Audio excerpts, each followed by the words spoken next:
La Bible en un an. Lecture du 12 août. 1 Corinthiens, chapitre 7, versets 25 à 40.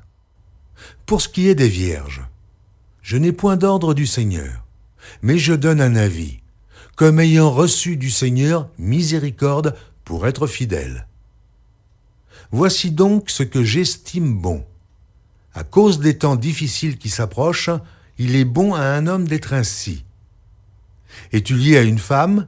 Ne cherche pas à rompre ce lien.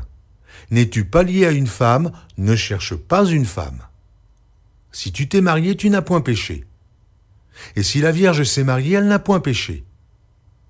Mais ces personnes auront des tribulations dans la chair, et je voudrais vous les épargner. Voici ce que je dis, frères. C'est que le temps est court. Que désormais ceux qui ont des femmes soient comme n'en ayant pas. Ceux qui pleurent, comme ne pleurant pas. Ceux qui se réjouissent, comme ne se réjouissant pas. Ceux qui achètent, comme ne possédant pas. Et ceux qui usent du monde, comme n'en usant pas. Car la figure de ce monde passe. Or, je voudrais que vous fussiez sans inquiétude. Celui qui n'est pas marié s'inquiète des choses du Seigneur, des moyens de plaire au Seigneur. Et celui qui est marié s'inquiète des choses du monde, des moyens de plaire à sa femme. Il y a de même une différence entre la femme et la Vierge. Celle qui n'est pas mariée s'inquiète des choses du Seigneur, afin d'être sainte de corps et d'esprit. Et celle qui est mariée s'inquiète des choses du monde, des moyens de plaire à son mari. Je dis cela dans votre intérêt. Ce n'est pas pour vous prendre au piège, c'est pour vous porter à ce qui est bienséant et propre, à vous attacher au Seigneur sans distraction. Si quelqu'un regarde comme déshonorant pour sa fille de dépasser l'âge nubile, et comme nécessaire de la marier, qu'il fasse ce qu'il veut. Il ne pêche point, qu'on se marie. Mais celui qui a pris une ferme résolution, sans contrainte, et avec l'exercice de sa propre volonté, et qui a décidé en son cœur de garder sa fille vierge, celui-là fait bien. Ainsi, celui qui marie sa fille fait bien. Et celui qui ne la marie pas fait mieux. Une femme est liée aussi longtemps que son mari est vivant. Mais si le mari meurt, elle est libre de se marier à qui elle veut. Seulement, que ce soit dans le Seigneur. Elle est plus heureuse néanmoins si elle demeure comme elle est, suivant mon avis.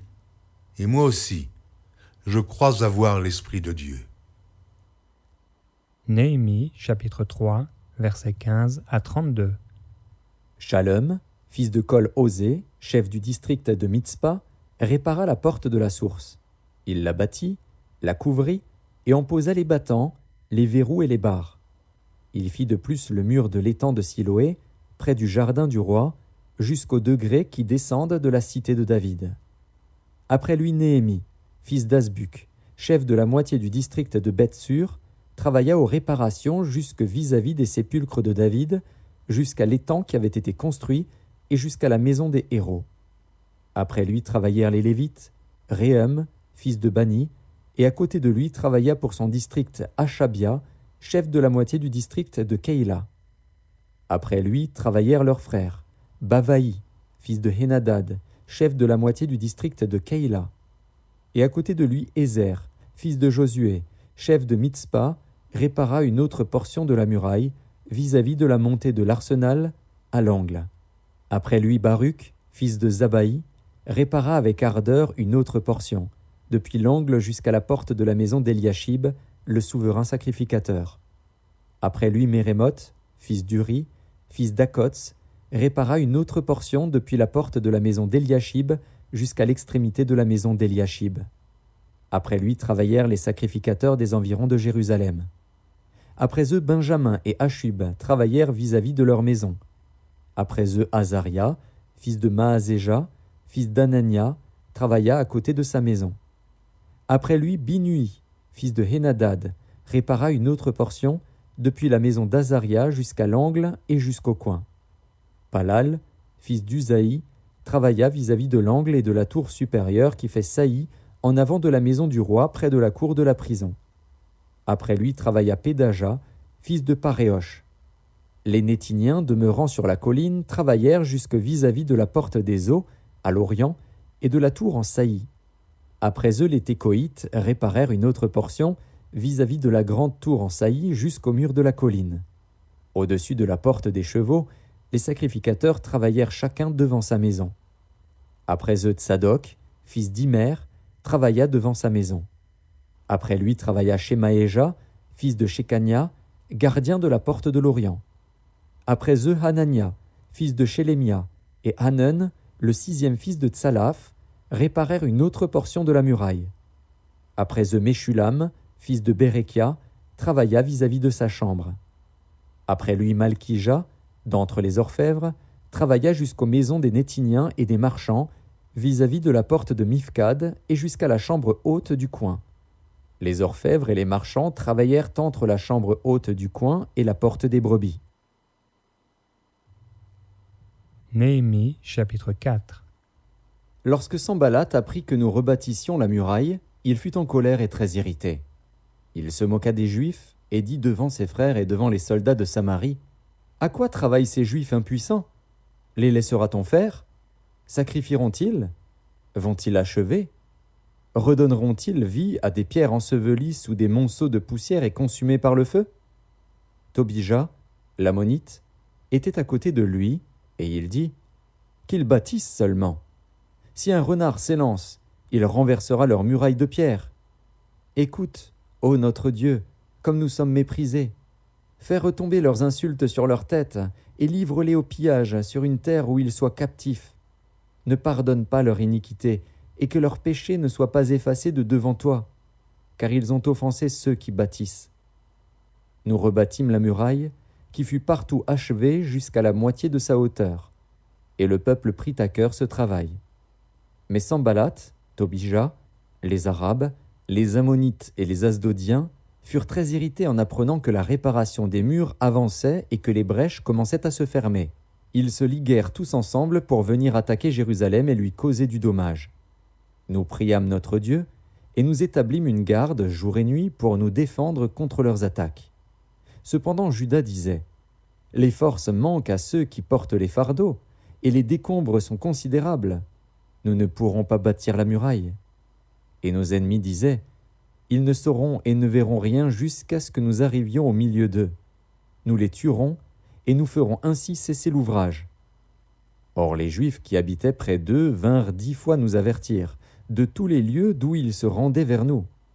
C'est pourquoi je plaçais, dans les enfoncements derrière la muraille et sur des terrains secs, le peuple par famille, tous avec leurs épées, leurs lances et leurs arcs.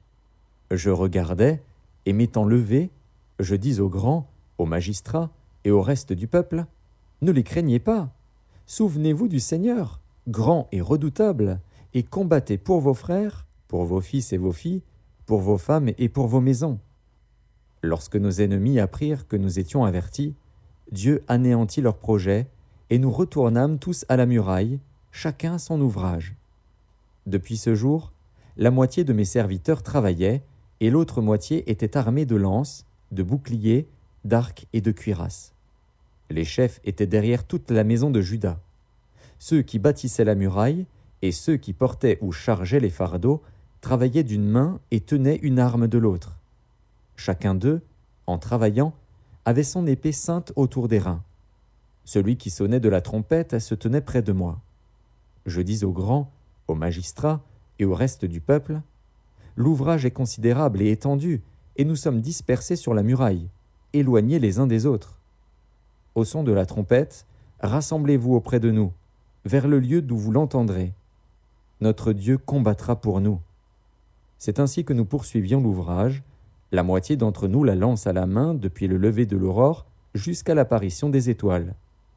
Dans ce même temps, je dis encore au peuple, « Que chacun passe la nuit dans Jérusalem avec son serviteur.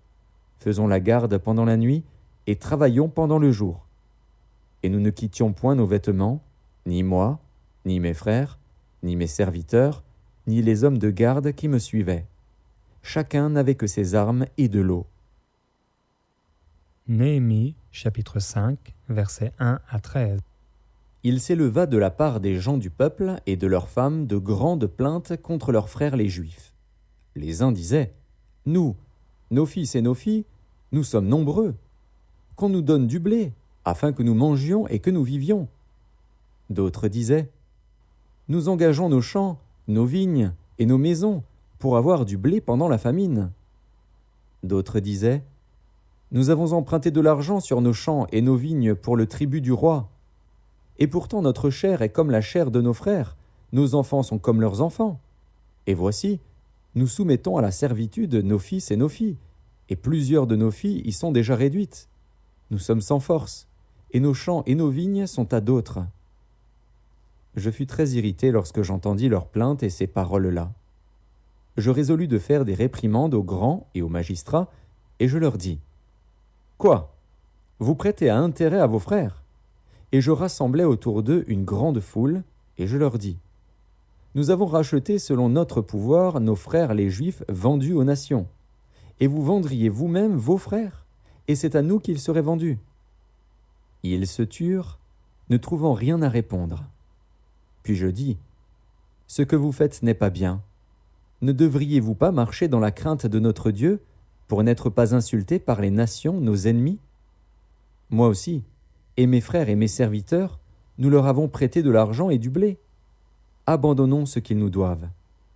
Rendez-leur donc aujourd'hui leurs champs, leurs vignes, leurs oliviers et leurs maisons, et le centième de l'argent, du blé, du mou et de l'huile que vous avez exigé d'eux comme intérêt. » Ils répondirent, « Nous les rendrons, et nous ne leur demanderons rien, nous ferons ce que tu dis. » Alors j'appelai les sacrificateurs, devant lesquels je les fis jurer de tenir parole.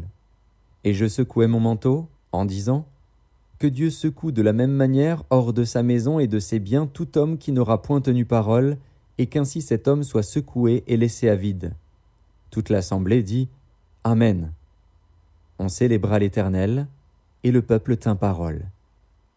Psaume chapitre 32. Heureux celui à qui la transgression est remise, à qui le péché est pardonné.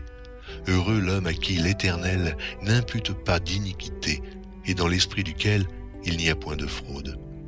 Tant que je me suis tu, mes os se consumaient, je gémissais toute la journée, car nuit et jour ta main s'apesantissait sur moi.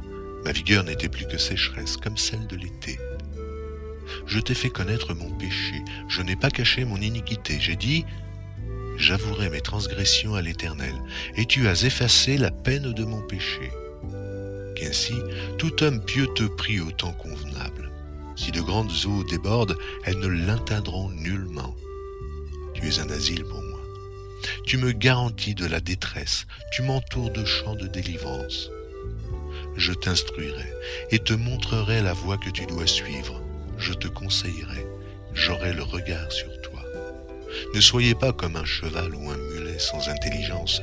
On les bride avec un frein et un mors dont on les pare, afin qu'ils ne s'approchent point de toi. Beaucoup de douleurs sont la part du méchant, mais celui qui se confie en l'Éternel est environné de sa grâce. Juste, réjouissez-vous en l'Éternel et soyez dans l'allégresse. Poussez des cris de joie, vous tous, qui êtes droits de cœur. Proverbes, chapitre 21, versets 5 à 7. Les projets de l'homme diligent ne mènent qu'à l'abondance, et celui qui agite avec précipitation n'arrive qu'à la disette. Des trésors acquis par une langue mensongère sont une vanité fugitive et l'avant-coureur de la mort. La violence des méchants les emporte parce qu'ils refusent de faire ce qui est juste.